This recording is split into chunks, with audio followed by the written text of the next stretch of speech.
O nosso tema de hoje é uma palavra só, chamada propósito.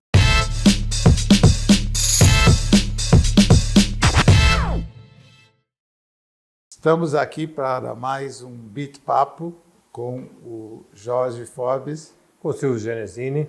E aqui é importante dizer que agora nós estamos do lado de um condecorado com a Chevalier, com a medalha de Chevalier das Palmas Acadêmicas da França. Então, esse é um Bit-Papo especial, onde tivemos a honra nessa semana de estar junto com o Jorge em receber a sua medalha, que existe desde o tempo de Napoleão. Certo, Jorge?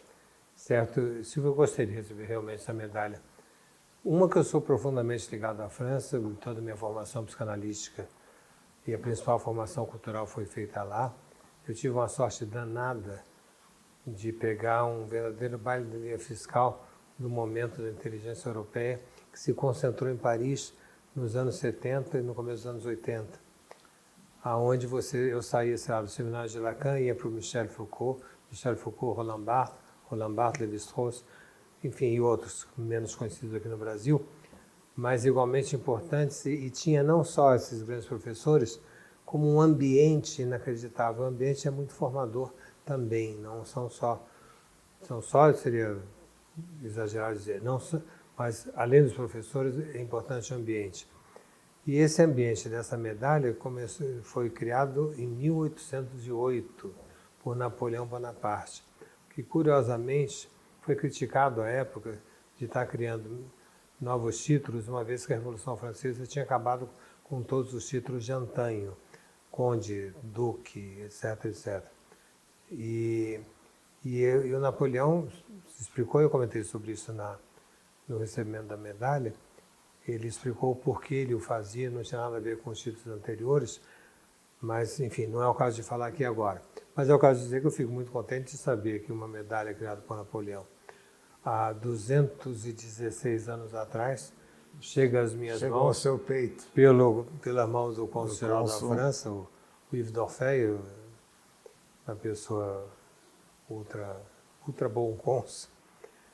E é isso, então. E um justo reconhecimento à sua relação com a França, e como você disse, tem determinadas épocas no mundo, principalmente na Europa, na França, a década de 20 na França foi muito importante, e essa década de 70, 80 ali com Lacan, Foucault, etc., e ter vivido isso pessoalmente é um privilégio muito grande. Então, uma super medalha. Obrigado. Não é esse o nosso tema de hoje, mas a gente está aproveitando para um reconhecimento dessa condecoração tão especial. O nosso tema de hoje é uma palavra só, chamada propósito.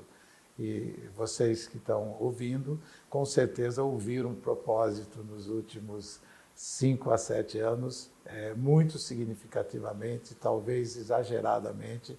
Então, o propósito virou quase que uma repetição, onde a gente ouvia propósito de todas as empresas tem que ter propósito, todas as pessoas têm que ter propósito. E o propósito era uma coisa que foi para empresas e foi para pessoas. Durante um tempo não tinha nenhuma apresentação, nenhum seminário que a gente não ouvisse propósito, nenhuma apresentação de resultados das empresas em que o propósito não fosse repetido, e que todo mundo dizia que empresas ou pessoas sem propósitos e o respectivo alinhamento entre empresas e pessoas por um propósito era uma das coisas mais importantes que tinha no mundo para ter sucesso.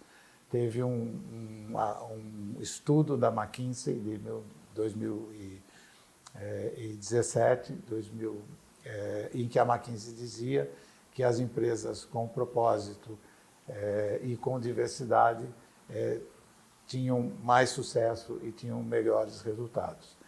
A gente está vivendo agora um certo recesso, um certo refluxo do propósito, que a gente pode falar um pouco mais, mas eu acho que valeria a pena a gente começar por a eficiência, a importância do propósito e por que ele ganhou efetivamente essa importância. Certamente, uma parte da importância do propósito veio com todo o movimento de mudança do sistema capitalista. Então, todo o movimento de ESG, todo o movimento de que as empresas precisavam ter uma responsabilidade social, que precisava ter mais diversidade. Então, o propósito não significava só que ele estava substituindo o que antes a gente chamava de missão, visão e valores, que era uma maneira de comunicar o que você pensava e queria do futuro, como ele estava também transmitindo que você tinha uma posição em relação ao mundo diferente do que anteriormente, uma posição de muito mais contribuição para a melhoria do mundo, contribuição para a diversidade, contribuição para toda essa questão de sustentabilidade, do social e de governança que estava na sigla ESG. Então, ele virou quase que um hype, como diz, uma moda em que se você não tinha propósito, você estava por fora e não estava fazendo direito, nem dentro da organização, nem como pessoa. Então, eu acho que, te ouvindo um pouquinho como é que você vê, eu, obviamente, você já sabe, eu tenho minhas críticas sobre o propósito, que já as faço, mas depois dessa introdução, acho que a gente poderia te escutar um pouco como é que você vê essa inundação do propósito que a gente passou nos últimos 5 a 7 anos. Eu acho formidável você falar inundação, porque aquilo que está sendo visto pelas empresas como uma boia salvadora, você chamou de inundação. Quer dizer, você acha que as pessoas vão se afogar no propósito da forma que ele está sendo feito. Que é, meu ver, Silvio, pegar pelo lado que merece a nossa atenção e merece essa nossa discussão. Porque o lado moralista do propósito me parece tão evidente, tão lugar comum, e a gente vai falar disso para poder conversar de mais perto com quem está nos ouvindo. Mas eu diria que o propósito virou uma linha branca. Dizer que a pessoa tem propósito na vida, cuidar bem da sua família. Ter férias. Tomar banho de cachoeira, não diga. Tomar banho de mar, formidável. Ir para a Disneylândia, sem comentários. Filantropia. Filantropia. Filantropia. 1 hora por dia para meditar, acordar agradecendo, dormir agradecendo. Quer dizer, é muito pobre, é empobrecer o ser humano. E acho que isso surge, você falou há 7, 8 anos atrás, eu acho que é uma resposta a uma pressão muito grande das pessoas e das empresas que não sabem mais cativar, seduzir, interessar seus funcionários, seus colaboradores, como hoje em dia o politicamente correto pede, e determina moralmente no sentido de um bom para todos, isso que está quase virando uma caricatura. Todos os propósitos no frigir dos ovos são absolutamente iguais. Então, dizer que isso é bom, sim, é bom, mas é muito restritivo, como eu falava antes. Eu acho interessante a gente contrapor a esse propósito genérico a um propósito singular. As pessoas, é claro que elas têm propósito na vida, é evidente que elas têm propósito na vida. Só que, e sobretudo, no mundo atual, no mundo globalizado, em Terra 2, no mundo horizontal, no mundo múltiplo, no mundo sem standard, nós somos todos GPS ambulantes, onde a gente vira o nosso propósito com muita facilidade, né?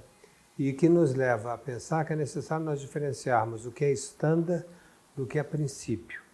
E na nossa vida a gente tem certos princípios. Esses princípio é aquilo que se mantém no decorrer do tempo, sem modificação. E os standards são as formas que eu exerço o princípio que eu adotei, a forma que eu visto o princípio, a forma que eu expresso o princípio. O princípio não é totalmente capturado pela expressão, o que faz com que ele possa ser multiplamente expressível. Exprimida. Expresso. Expresso. Né? Então, não sei se está muito claro, mas eu concluo essa introdução. Acho o propósito, evidentemente, uma coisa muito importante. Propósito quer dizer aquilo que eu ponho antes de fazer, né? O pró de antes e o que eu faço antes da própria execução. Mas não acho que existe uma parte moral no propósito que é de todos, mas uma parte singular que é a que mais nos interessa porque ela é criativa e responsável. Uma questão que a nossa produtora trouxe aqui da nossa preparação foi a questão de que o propósito era uma ideia de unificar uma mensagem para toda a organização.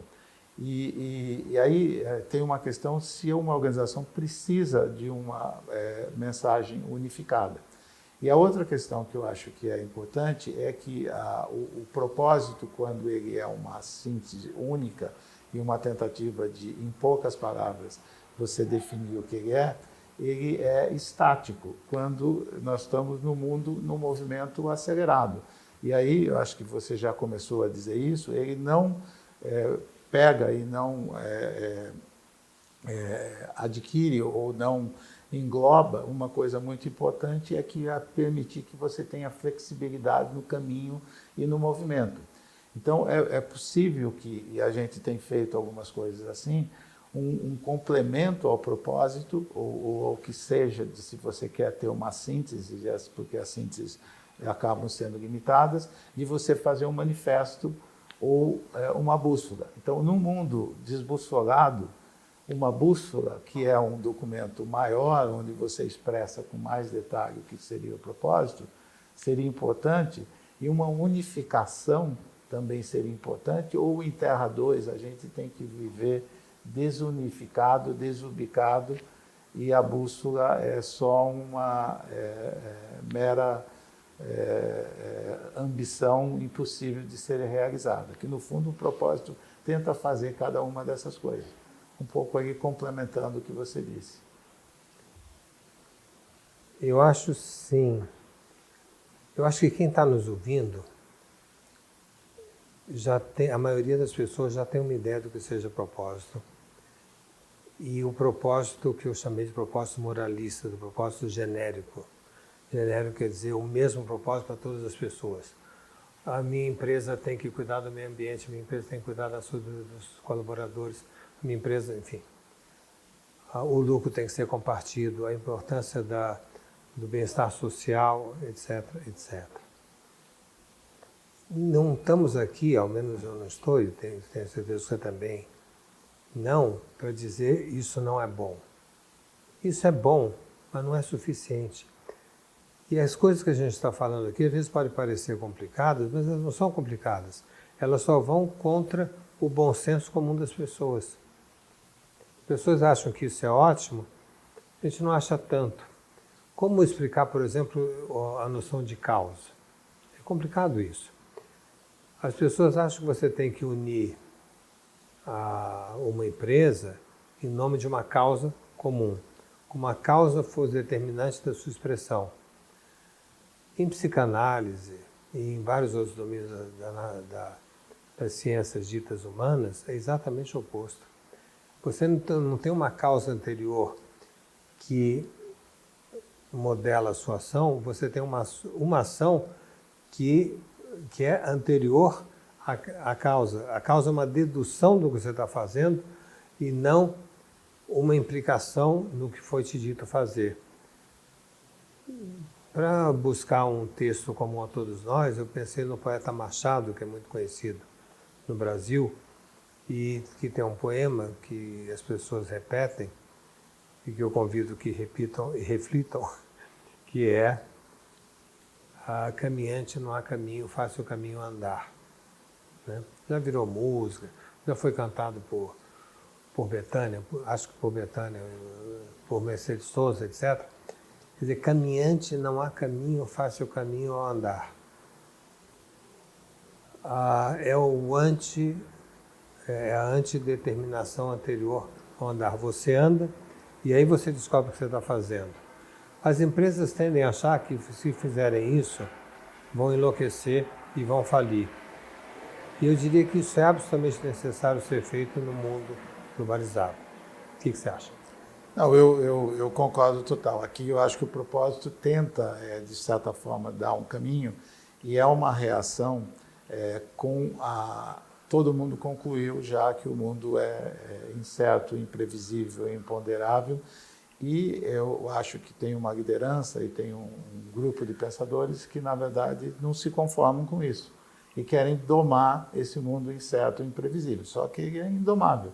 E o propósito... Um grupo grande, hein? Um grupo grande, um grupo majoritário, um grupo... Não tem diretor de felicidade nas empresas? Tem diretor de felicidade.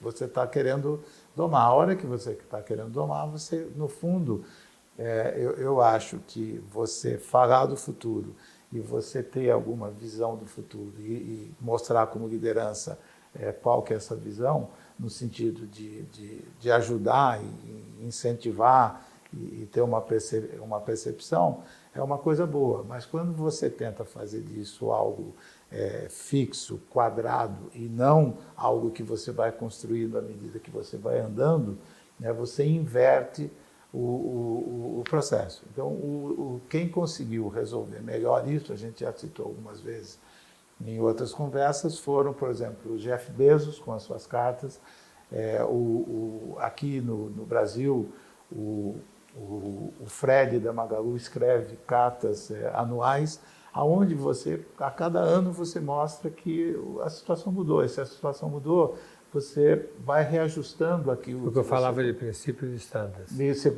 As cartas são standards eventuais de um princípio que se mantém. Exatamente, que você vai conseguindo conduzir.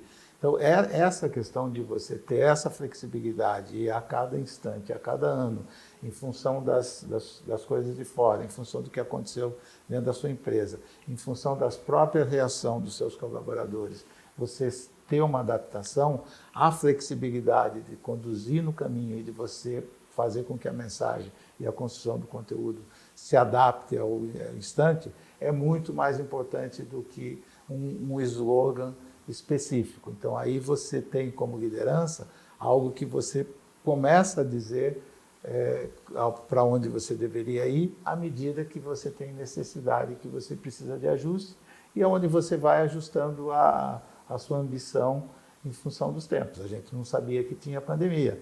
Veio a pandemia. O que você faz na pandemia? A gente achou que pós-pandemia o mundo seria azul, rosa e muito bom. O mundo pós-pandemia foi um mundo pior. Então, nós tivemos que reagir a um mundo pós-pandemia que a gente achou que ia ser um novo normal bom. Foi um novo normal ruim, comparativamente à nossa expectativa. Então, esse ajuste é importante. E a outra coisa que eu acho que não é boa é quando você também acha que você tem que impor o propósito e que os seus colaboradores, que no mundo diverso, têm que ter propósitos que sejam adequados, alinhados. E aí não, você deveria viver num caldo de cultura muito mais complexo. Você acha que quando uma pessoa dá um beijo, um casal que se beijam loucamente, eles têm o mesmo propósito? Certamente não. Cada um está pensando em coisas diferentes. Então, tipo assim, gente, se vocês não estamos sendo claros, agora estamos sendo. Ou as empresas e as pessoas percebem isto, que não basta você gostar de uma empresa, tem que ter desejo, tem que ter tesão, senão você vai embora. O tempo de hoje não é mais para a pessoa ajustada direitinho. Eu me lembro, tem uma pessoa muito ajustada que aparece dando conselhos hoje em dia na rede. Bom, passo. Mas a minha pergunta é essa.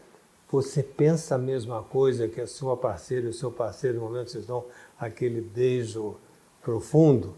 Não. Claro que não penso. E como estão juntos. Há quantos anos vocês estão juntos? E como o seu colega de trabalho que senta do seu lado também não está pensando a mesma coisa, não tem a mesma situação de vida. E não tem Você que foi presidente de empresa americana, comenta conosco o termo serendipity.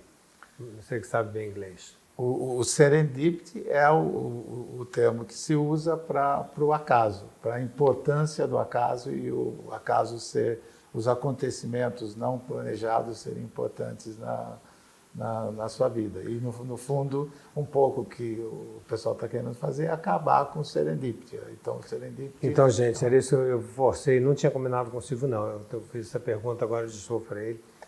Ele está aqui para não deixar me mentir sozinho. Mas se vocês não quiserem falar para os colaboradores o que vocês pensam quando dá um beijo imenso, vocês podem dizer, cadê o serendipity? Será que essa empresa tem serendipity? Tem lugar para o serendipity? Ou é tolerável o serendipity? É buscado o serendipity? É querido o serendipity? Ou não? Ele tem que ser posto, guardado as 7 chaves. É feio falar sobre beijo, é feio falar sobre as emoções humanas. É interessante, está todo mundo querendo falar sobre saúde mental, mas não querem falar sobre as emoções, sobre os desejos, sobre as suas realizações. Querem tratar a saúde mental como você faz uma cirurgia, colocando luvas e asepsia. Não vai dar.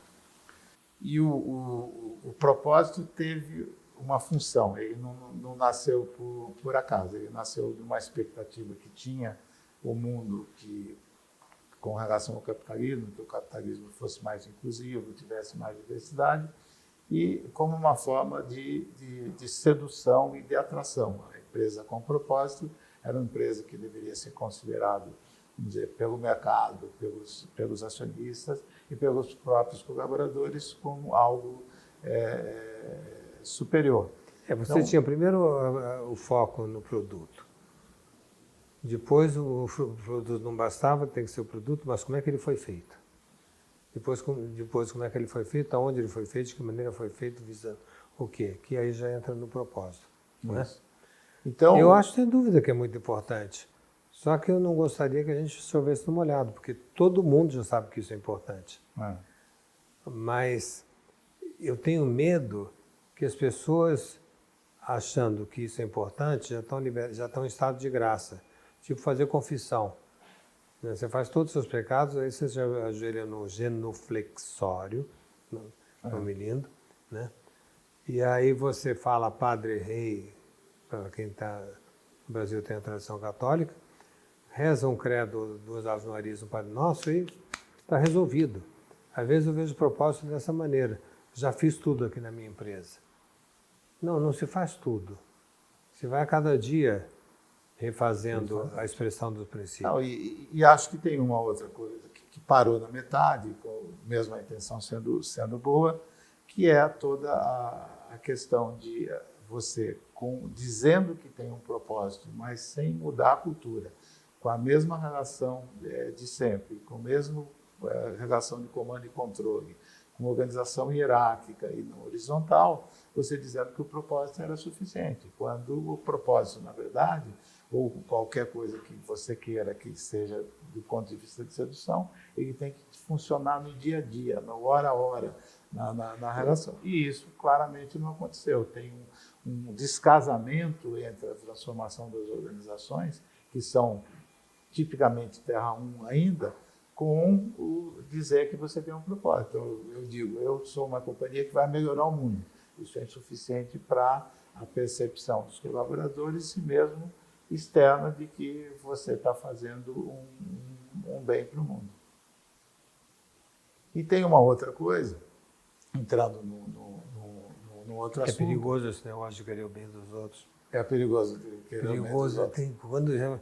Silvio, eu fiz isso pelo seu bem. Isso. Meu Deus, dá vontade de sair correndo quando alguém diz isso. É exatamente. Muito perigoso. E o outro pedaço do propósito, que foi o pedaço de você demonstrar que você tinha diversidade, que você melhorava o mundo e fazer isso do ponto de vista de produção de conteúdo e disposição para fora de que você estava fazendo isso. E aí o que nós estamos vivendo agora aqui? Uma reação conservadora e associando o propósito aos movimentos progressistas e que negativamente o pessoal chama de woke, como efeito desse movimento.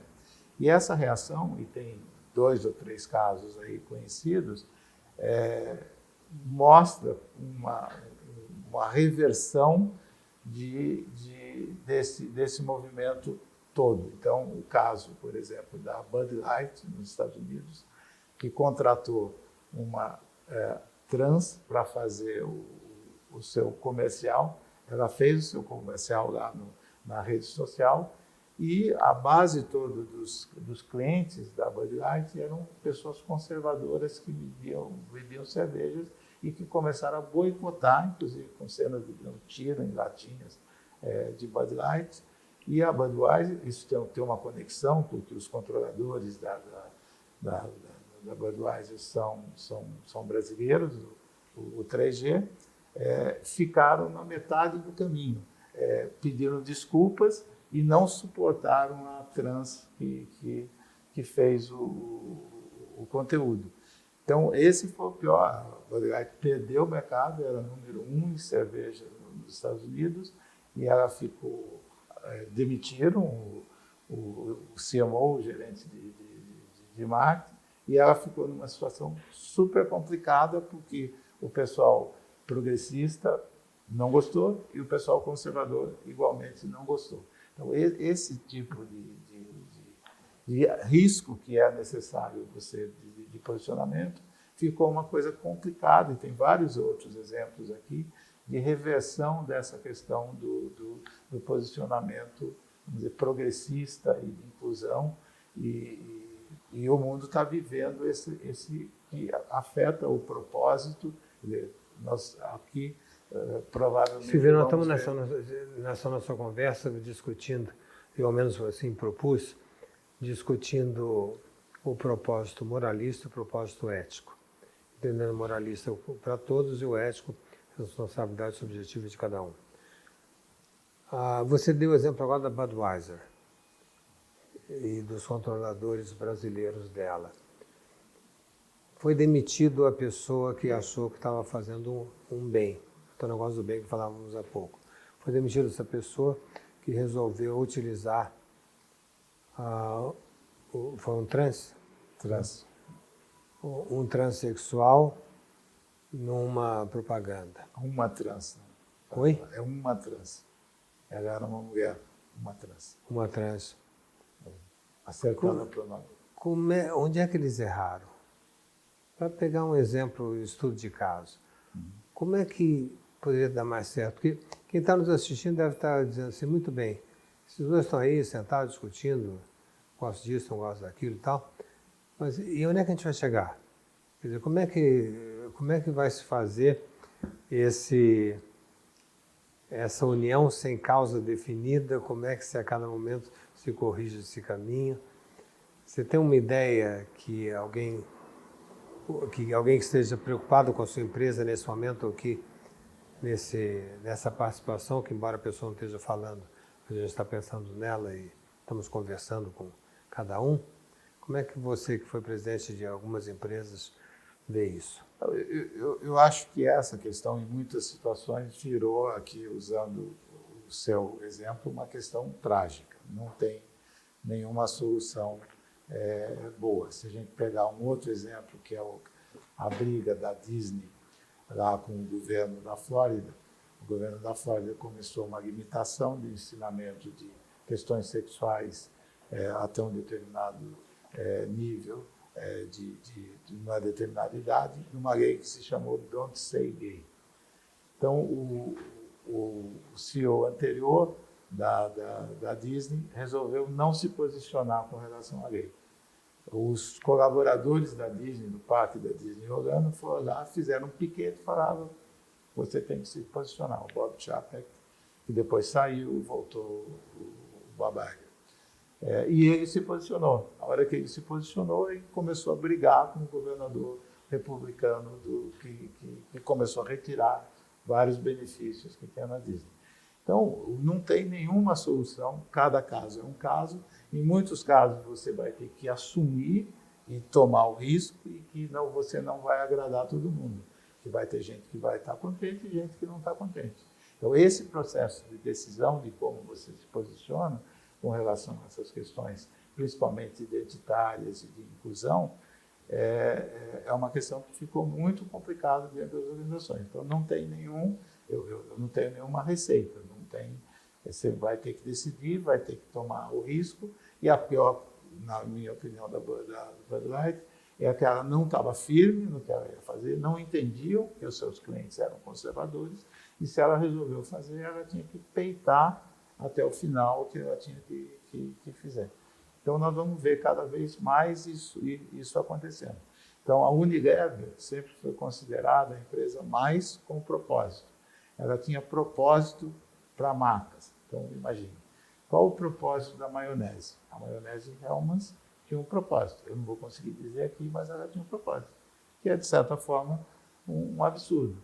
Aí, vamos dizer, essa reação conservadora e de acionistas, o novo CEO da Unilever recentemente declarou que as marcas não precisam todas ter propósito. Então, tem um refluxo dessa questão de propósito, que, na minha opinião, vem de uma situação política e que a gente está vivendo, faz parte aqui, não vamos evitar isso, mas que a gente está retrocedendo em algumas coisas que está diversão, a sigla em inglês que é DEI, que é Diversity, Equity, Inclusion, está numa volta que, por último aqui, e para te passar a palavra, tem toda a questão lá das universidades americanas, que a Suprema Corte disse que as universidades americanas não podem fazer seleção por raça. Nós sempre fomos contra a cota, mas a gente sempre foi a favor da diversidade. Então, hoje nós estamos aqui com o risco de um retrocesso nessa questão da diversidade e da inclusão por uma questão política misturada com o propósito. O propósito está no centro de uma acusação, né, de que ele virou, vamos dizer, conservador demais e que o capitalismo não quer essa coisa conservadora. Então, é uma mudança radical que a gente está vivendo nesse tempo. Então, esclarecendo um pouco, eu estava pensando, Silvio,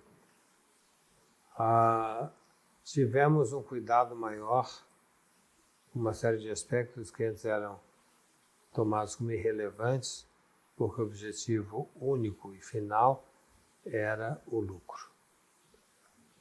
Isso foi uma grande aquisição para o lado social.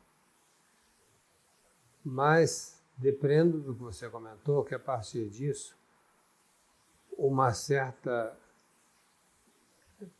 certo congelamento em posições ditas politicamente corretas estão levando a uma diminuição do convívio social, da criatividade, das expressões artísticas, porque passaram a ser só podido se expressar de uma determinada maneira e não de outra. A gente não deve jogar o bebê junto com a água do banho pela janela. Aliás, politicamente correto, não devemos jogar água nenhuma pela janela. Exatamente. Nem o bebê. Isto posto, né? Isto posto, a gente preserva o bebê, joga a água fora no local devido. Então, tem um lado muito positivo, mas tem um lado muito ruim, que está virando uma caricatura. E eu queria saber se está correto o que eu estou falando, o que você estava dizendo, e como é que você poderia insistir um pouco mais nesse ponto. Não, tá exatamente correto. Eu acho que os movimentos progressistas viraram movimentos nos últimos tempos identitários. Então, o reforço do movimento identitário, e aí que tem sido... Que é quase uma contradição, né? É quase uma contradição, vamos dizer, é um reforço específico, mas muito forte. Veio da esquerda, que privilegia normalmente o social, Isso. Uma lei comum que proíbe as expressões singulares. Isso. No reforço das questões de gênero, de raça, que tem o seu valor, eles viraram identitários muito mais do que, vamos dizer, a esquerda tradicional, que era uma esquerda de luta de classe, e aí, vamos dizer, deu combustível para quem não gosta desse movimento. Mas o mais importante é que o movimento que vinha de que as empresas precisavam ser sociais, não contribuir só para o lucro, ter um capitalismo de valor compartilhado, começou a ficar associado a esse movimento identitário. Então, essa associação ao movimento identitário está hoje minando essa base. A gente não gosta da palavra propósito por todas as razões. É estático, não entende que a gente está em movimento e que a gente faz o movimento primeiro para depois explicar, mas aqui a gente está correndo o risco de perder uma questão importante, que era uma questão de uma organização mais flexível. Volta ao exemplo que você deu da Unilever, que o presidente vai contra a singularização dos produtos, que os produtos poderiam ser genéricos. Como é que é isso que você... Por que você deu esse exemplo? De que maneira você... A Unilever sempre foi considerado um exemplo com as suas gerações anteriores de líderes, de CEOs, de uma organização que se importa com o social, uma organização, se a gente quiser usar a palavra, voltada para o propósito, descia o propósito até para o nível do produto. Maionese tinha propósito. Então, você gostava de engordar. Se gostava de engordar, era difícil você fazer, era um exagero, e o que aconteceu foi que os resultados começaram a não aparecer.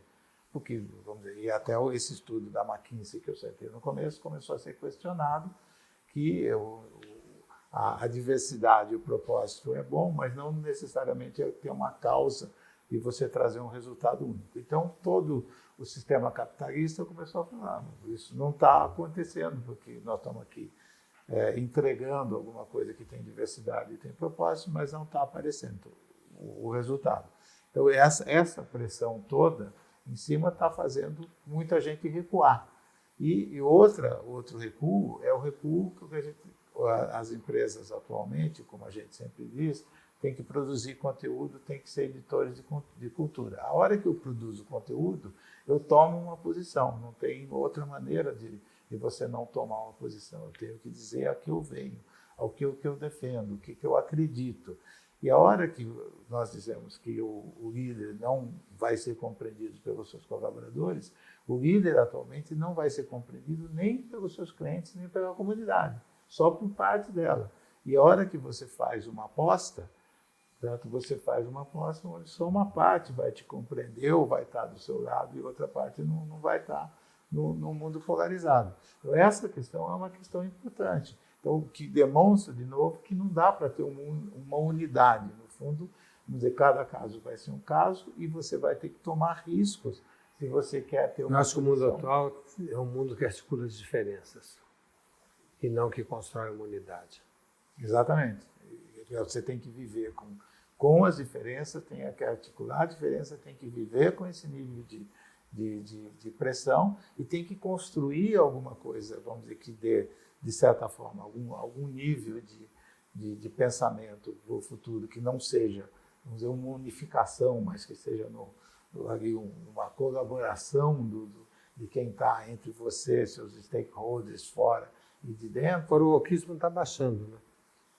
E baixando onde surgiu? Surgiu nos Estados Unidos e está baixando. Ele está baixando porque tem uma reação, mas ele no fundo, é um confronto. A gente vive num confronto, vamos dizer, de movimentos identitários e movimentos anti-identitários. E isso daqui está indo para dentro da organização. Então, como é que você se posiciona, como é que você diz que vai ser? No fundo, está trazendo um refluxo desse posicionamento, que é um posicionamento: eu melhoro o mundo, eu incluo, eu trago diversidade, e tem um core dessa questão da diversidade e de você ser uma empresa social, que é um core importante para um capitalismo mais evoluído. Então, nós estamos correndo o risco de não só de propósito não ser mais o que eu acho que é uma coisa boa, porque era, vamos dizer, um redutor e um simplificador e muito estático, mas correndo o risco de perder o benefício de que a gente tinha de inclusão e desse mundo de onde as corporações tinham uma posição diferente em relação a só ter lucro. Então, você tem um retorno total, inclusive no clima.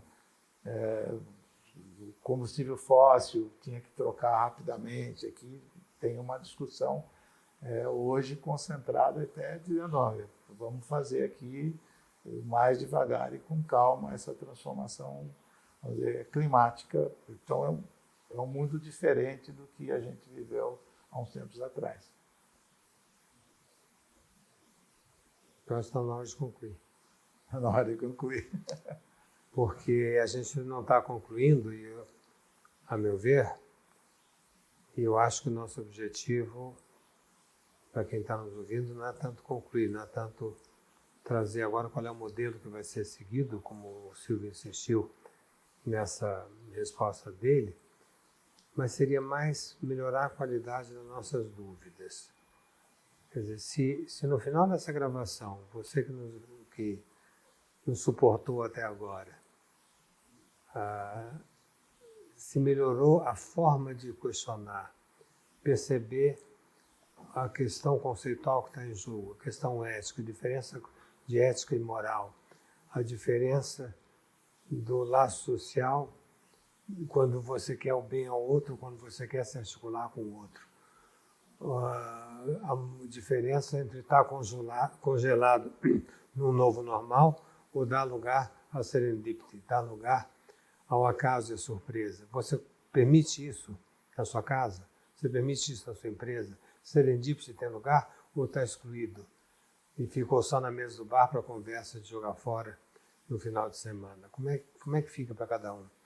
Eu acho que nosso objetivo, você concorda, Silvio, é muito mais esse do que a gente saia daqui hoje uma cartilha divina de 10 mandamentos do propósito no céu celestial e pacífico. Exatamente, Jorge. Eu acho que não tem receita, o mundo ficou mais complexo, o que parecia uma direção, vamos dizer, unida, e por isso não era boa, ter direção unida em Terra 2, foi desmontado. Então, nesse mundo desmontado, a gente precisa encontrar novos formatos aonde você tenha o poder de sedução, onde você tenha, vamos dizer, a atração que você gostaria de ter para dentro da organização e para fora da organização, e aonde você volte a enxergar a questão da diversidade, da inclusão como importante e relevante, e ao mesmo tempo que você tenha lucro e tenha bons resultados. No capitalismo não funciona, então a gente está vivendo tempos mais difíceis do ponto de vista de ter resultados, bolsas caindo, taxa de juros alta, a gente precisa ter as duas coisas. Então é um desafio típico de Terra 2. Quer dizer, Terra 2 vive com essas surpresas. E se o mundo é imprevisível, a gente está vivendo mais um capítulo da imprevisibilidade do mundo. Então é isso que a gente quis hoje compartilhar com os nossos aqui ouvintes em mais... Saímos, o Atier Jorge Cury, quando era presidente do Santos, ou no final de uma partida, presidente do Santos na época de Pelé, numa final de uma partida que o Santos não estava bem, perguntava, presidente, o senhor está muito nervoso? Ele falou, de jeito nenhum, estamos muito tranquilos, porém nervosos. Tchau, gente, até a próxima. É isso aí, com isso a gente finaliza mais um Beat Papo aqui com o nosso condecorado Jorge Forbes. E Silvio Genesini. Basta um nome para ser uma condecoração. Muito obrigado a todos.